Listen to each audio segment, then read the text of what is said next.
My name is Darren Hupke, and this is Pixels and Polygons, part of the Soundstone Network.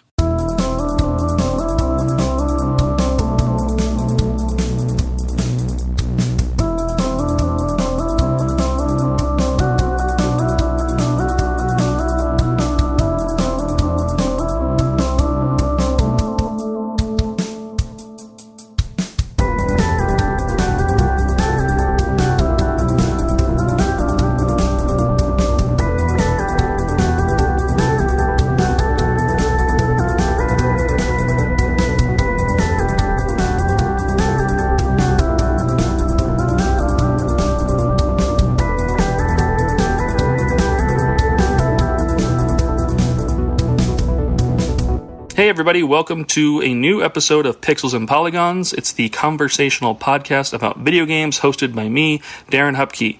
If you are new to the show, thanks for giving it a shot and thanks for checking it out. The format's simple. I have a rotating cast of guests who come on. I ask them a single video game related question or prompt, and we talk about it. It's short and sweet. It's designed to be easy, quick listens, and it's the perfect podcast in between podcasts. So thanks for checking it out, and hopefully you enjoy the episode. If you've come back and you're a returning listener, thank you for your support. Thanks for continuing to listen to it, and thanks for checking it out. I appreciate you. You can support me and consider doing things to support me by leaving a like or writing a review or sharing a link online. All that helps and goes a long way, and it's much appreciated. I've got other ways you can support over on Patreon at patreon.com/Darren Hupke. For as little as $1 a month, you can also support the show. That will allow you to contribute icebreaker questions that I will ask in future episodes and give you a shout out by name if I select your question. So if you'd like to interact with the show a bit and support me at the same time, consider doing that. Like I said, $1 a month over on my Patreon. Same thing on my Patreon page. You can find the digital storefront for all of my publishing books. Pixels and Polygons is more than just a podcast. I've got my retro game zine issues available for purchase there digitally. I've also got the 32-bit library series of books and books like the Beat 'em Up Volume 1 available over on the Patreon shop for digital consumption. If you want physical, if you want an actual book mailed to you or a zine mailed to you, head over to pixelsandpolygons.net. That is my storefront where you can buy everything direct from me. So again, the 32-bit library books, I've got t-shirts, stickers, other merch, all the issues of Retro Game Zine and the upcoming 2025 annual. Everything that I've got you can find there. So if you want to support the show, if you want to support me, consider purchasing or checking out any of those projects digitally, physically, or through Patreon. Thanks again for listening to the show, and hopefully you like what you hear and you come back next week. Enjoy the episode after this ad break and stay retro. Bye. Hello, we are Kirby Conversations, a podcast on Kirby, along with other adjacent subjects like Smash Brothers, HAL Laboratory, and other related Nintendo games. In each episode, we take an in-depth, well-researched look at a Kirby topic, drawing on our decades of experience playing Kirby games, creating Kirby-related content, and working in and around the video game industry.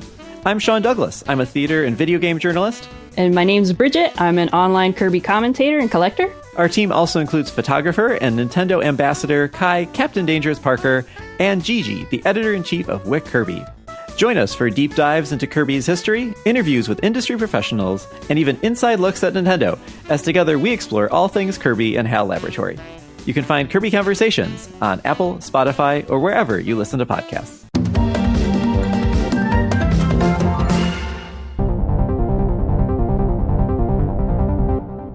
Welcome back to another episode of Pixels and Polygons, a conversational podcast about video games. I am Darren Hupke, and I'm here with a returning guest, friend of the show, contributor to the 32-bit library books, all important and essential resource of knowledge and information with PlayStationLibrary.com. Jason Dvorak's here. Welcome back, Jason. They love me. They really love me. Hello. How goes? It is good. It is good to talk with you again. We are recording this right after recording our last episode, so just in case I accidentally reference anything there, we're back to back. So continuing our conversation with Jason here. I'd like to kind of catch up there then and ask you a question. What is the so for we're about 2/3 the way through of the year. Is there any big new games you're excited for to play by the end of the year, or are you strictly focused on your work on the website and on YouTube and all that content? Like, is there anything new coming out that's kind of exciting you? Truth be told, the one I wanted to check out already came out. I think it's episodic. I'm not sure. I think it's called Lost Episodes. It's by Don't Nod, the guys that did the original Life is Strange, but it's like four girls and there's cassette tapes involved somehow. That looked really cool, but I'm waiting for it to drop in price because LOL car to pay for now. Other than that, if there was another game, I can't think of it, and it would have been sometime at the end of the year.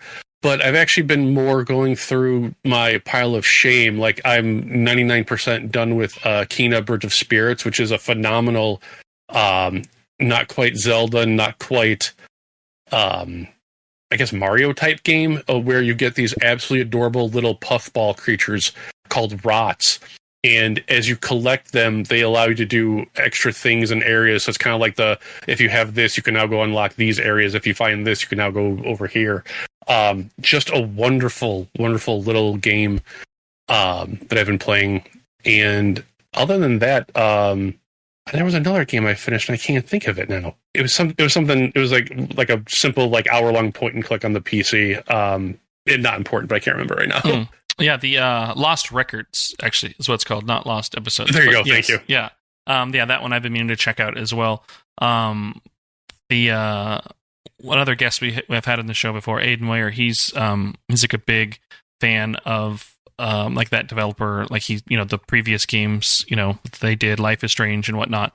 A fan of those. So I actually haven't heard if he enjoyed, that first episode of it or not. But that's definitely one that I want to check out. But I probably, I know they're making it to be played episodically, but I would like to play it when I know I can do it start to finish, even if it's going to take me a while to do it. I mean, realistically, with the amount I play, I probably could play it now, and by the time other episodes are out, it's going to be the right time. But mentally, I'm just I got to wait to start it until it's all ready for me.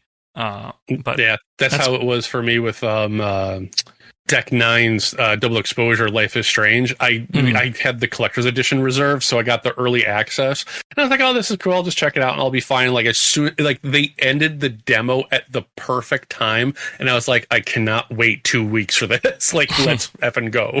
That's cool. All right. Well, do you want to get into some this or that's? Sure. All right. Watch me struggle. It's all good. Shenmue or Yakuza? Oh, probably. I actually haven't played any of the Yakuza, but I have played Shenmue, so I'd probably go with Yakuza. Oh, no. Poor take on Shenmue. I know where the sailors are. I love Shenmue. I need more. Do you know anyone who speaks the Chinese language? Let's see. Real time or game time? Oh, for an RPG?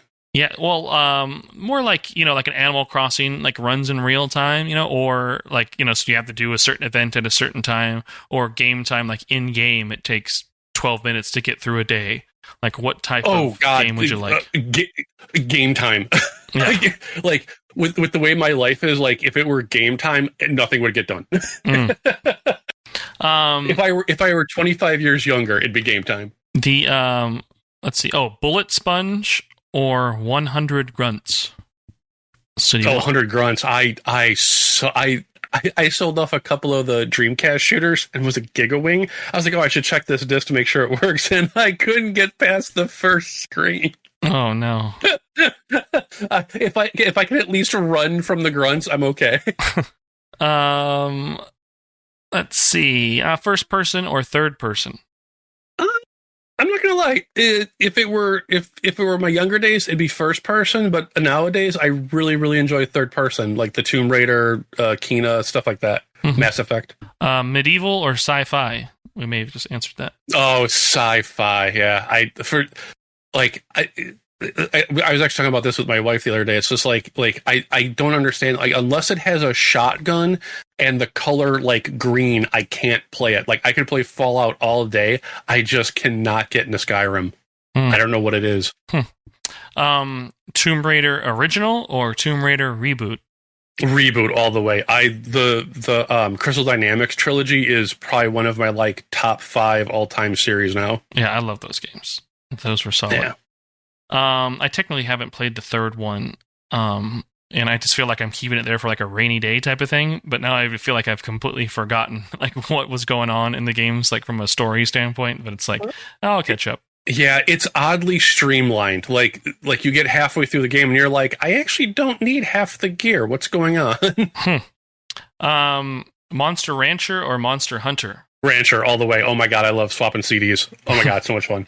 And then we'll do one more. Short and sweet or epic length? God, short and sweet nowadays. I appreciate short and sweet nowadays. Yeah, I just finished what's called Toem. It's like a black and white game where you kind of like take pictures and like these little kind of diorama environments and everything. Okay. Neat little indie game. But it took me like 4.5 hours and like fully completed it and got the platinum trophy and everything on it. Like, it was like the definition of short and sweet. It was super fun. That's like a perfect length. Yeah. It was like 2 nights. Like, the first night I played more than I probably needed to, almost 3 hours of it. And then, a couple days later I had like a little time in the morning, started it up and realized like, oh, like this is the end of the game I'm at. Like, okay, here we go. Like, now just clean up some of these trophies and there it is. This game's done in 2 sittings. All right, well, let's move into the icebreaker then. What is your favorite vehicle or mode of transportation in a game? Have I asked you that before? I don't think you have. Okay. Vehicle or mode of I could just cheat and say quick travel. God. God. I don't think I've actually. Well, if we go through the last few games I've played across the entire spectrum, I would have to say the is it the paraglider, the wing glider, whatever's in Horizon Forbidden West. Like just leaping off a cliff and just gliding down into a sea of giant mechs is like amazing. Other than that, I honestly like I'm trying to run through every non-racing game. And it's just like, they all have their issues. But yeah, probably the paraglider. It's so much fun. Okay, cool. All right, well, we'll move into the main topic then today. This is a fun one. So, I mean, obviously there's a version of this. Like, what is one of the games you consider to be the greatest of all time? And so that is a fun question to answer, obviously, because it really dives into, your personal tastes and who you are and what you like about video games. But this is a twist on that. This question for this week is, what is a GOAT game, a greatest of all time caliber game that you've never played? One that you just missed or passed you by or that you outright skipped, and why? So, yeah, what is that GOAT game you've never played, Jason? So if we're going with outright skipped, the easiest GOAT one would be World of Warcraft. You purposely chose not to play that. Yeah. The problem is I'm not a big, at least when the game first came out, I'm not a big PC person. I love using a controller. I cannot stand keyboard and mouse. The problem with World of Warcraft and me is I'm a simple man. And like if I play a game, I might pick it up here, play it for an hour or two, and then like 2 months go by until I get back to it. And the thought of being charged $30 a month to not play that game turned me off. But even if it was free, I'm a simple man mentally. Like the problem with like Baldur's Gate 3 and World of Warcraft and some other games in that genre is just like there is too much on-screen information for me to take in and comprehend. Like with World of Warcraft, like there's like 40 squares at the bottom and every character's got something above their head and a ring and you got to figure out this and that. Or like watching the wife play Baldur's Gate, and she's like in a menu of a sub menu that was on a dial from a menu she opened half an hour ago, and it's like, no, I can't. Like I just can't do it. Yeah, I never got the Warcraft bug. I have family members who did. My brother has come and gone from that game, for years. A lot of friends who have played it and everything. I actually was the art style is what kind of did it for me. It wasn't necessarily like the requirements or the demands of being able to play it. I just wasn't that excited about like the colorful world and the fantasy inspired characters and everything with the goblins and orcs and in that Blizzard world. I've invested a bunch of time in like Final Fantasy 11 online and tried to do the same with 14, and definitely can't do it now at the age I am to sink that much time into like an online game like that. But yeah, Warcraft's also one that I missed for sure. If they retooled it into like an offline type of game that you could kind of play at your own pace, do you think you could sit down and try and learn all of those mechanics and all of the data on screen? No. Or even without that limitation of holding somebody else back potentially or being online, you still wouldn't be able to do it?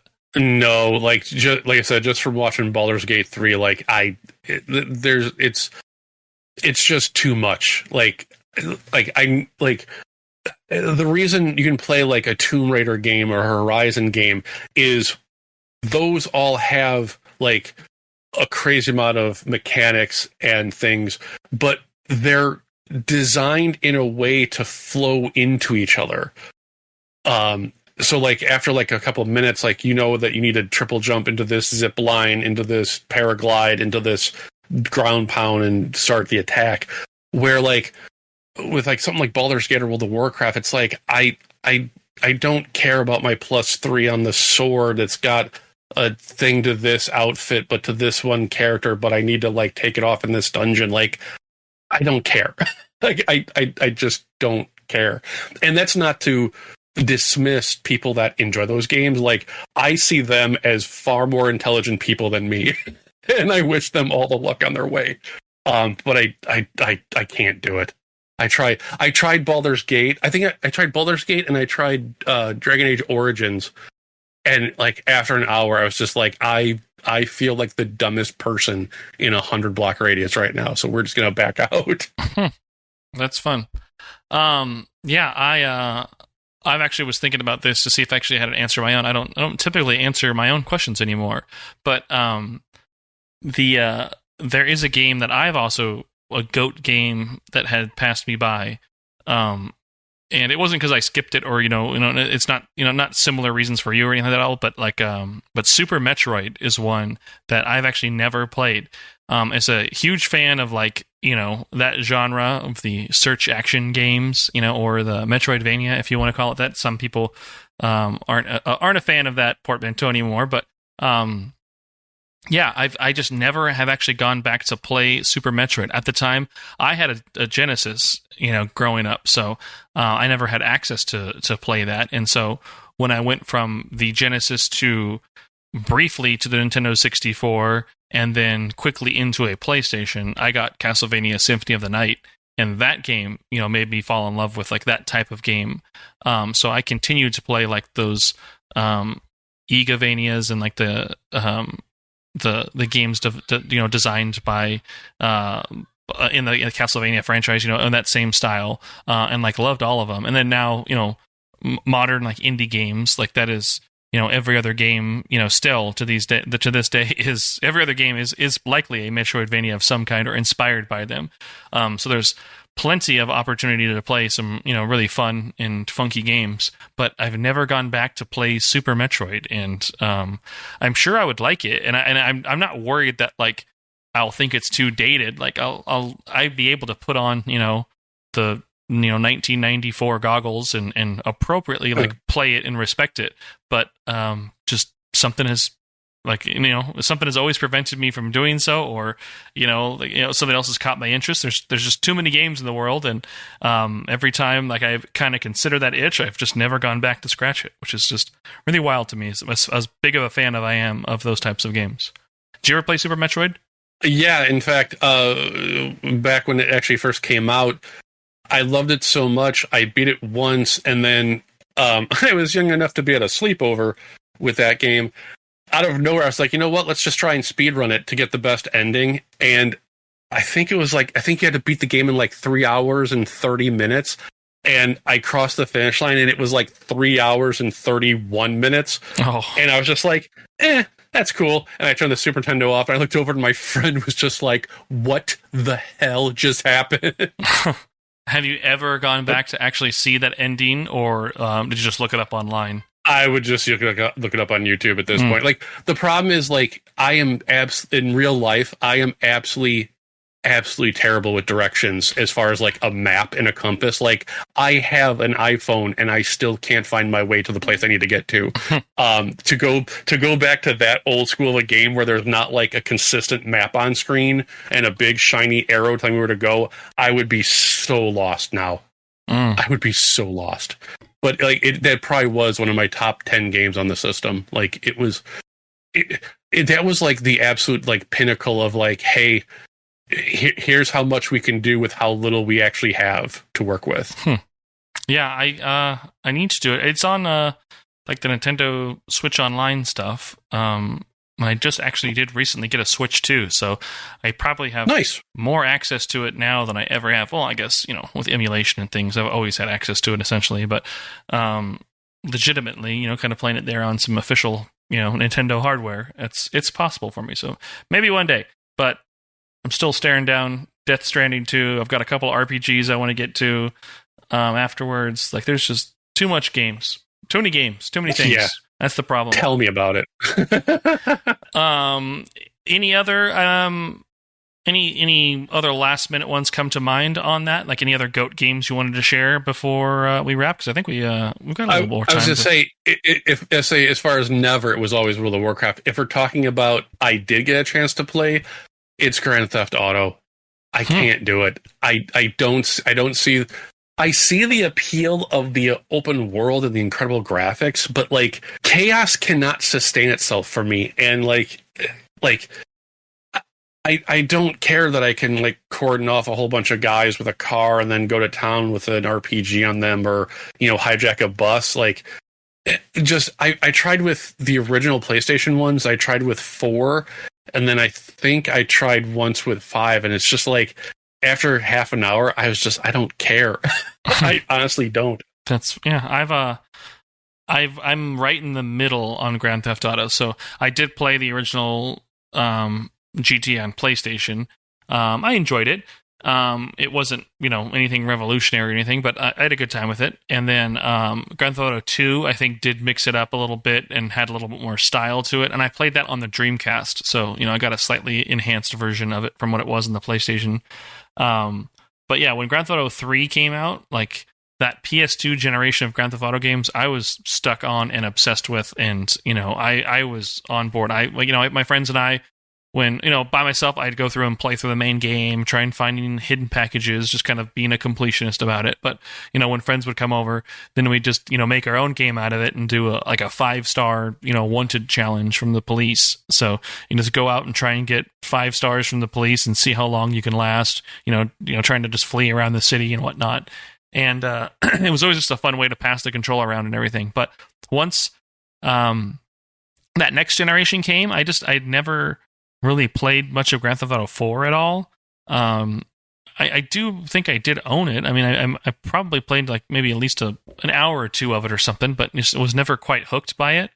And then with GTA 5, bought it, and I was slow to get to it just because of how like crazy, hyped it was and all that stuff. I wasn't trying to play it to keep up with everybody else. I just wanted to play it at my own pace. And by the time I finally started doing that, then I realized, like, oh, there's the PS4 is out. Do I want to keep going back and play this PS3 game, or do I want to just wait for the PS4 version? I'll just wait. And then the PS4 version came out, and I'm like, oh, okay, here we go. Here's my chance to finally play it. I played it. I got essentially probably to the same point I got to it when I was playing it on the PS3 version, maybe 5 to 7 hours or so into the game. And then it was like, it wasn't that exciting to replay the stuff I'd already played before. So once I got to that point, I was like, cool, I saved it.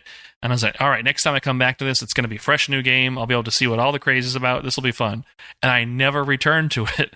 And literally, like, same point. Then that's the game that just never dies. When the PS5 version came out, I ended up, trying to give it a shot, and I did the same thing, got to the same point, and I realized, like, it's just not meant to be. I played probably too much of it, but not enough of it to keep me going past it and everything.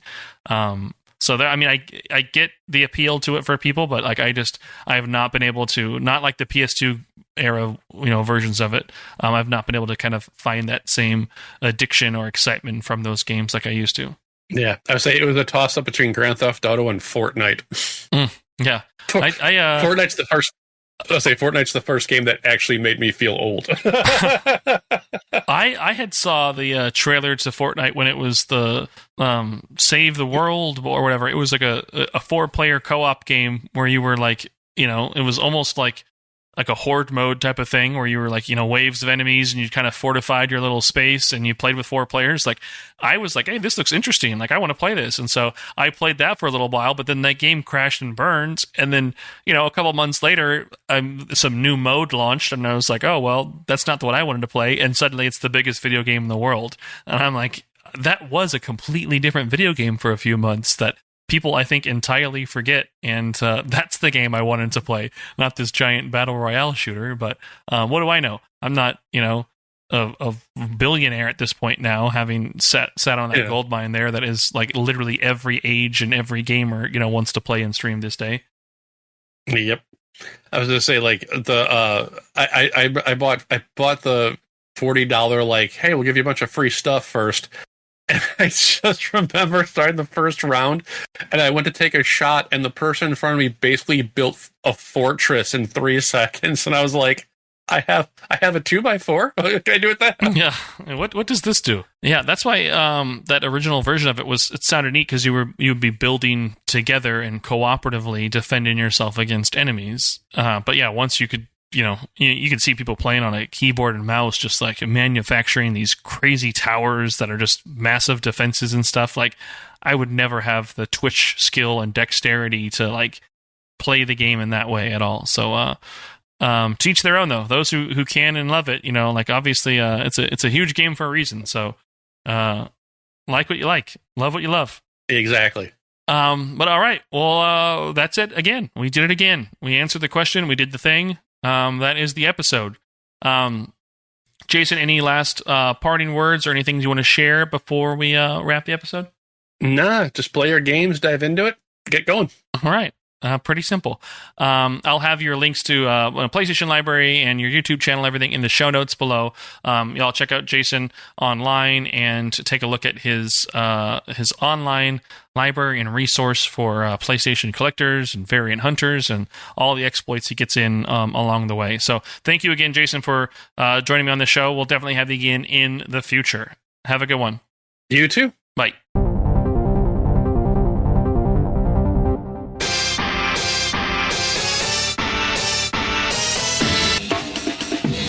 Listen to Flashback 64, the chronological Nintendo 64 podcast. Hosts Goeey, McKenna, and friends flashback to the 90s and early 2000s with a look at the Nintendo 64's catalog and its contemporary cultural and historical context. Starting with the console's launch titles and proceeding in release order, we discuss classics like GoldenEye, Super Mario 64, and Star Fox 64, as well as some not-so-beloved games, lesser-known titles, and everything in between. Along with game-specific deep dives, we also cover other bits of pop culture from the time, like films, music, and more. Subscribe wherever you get your podcasts.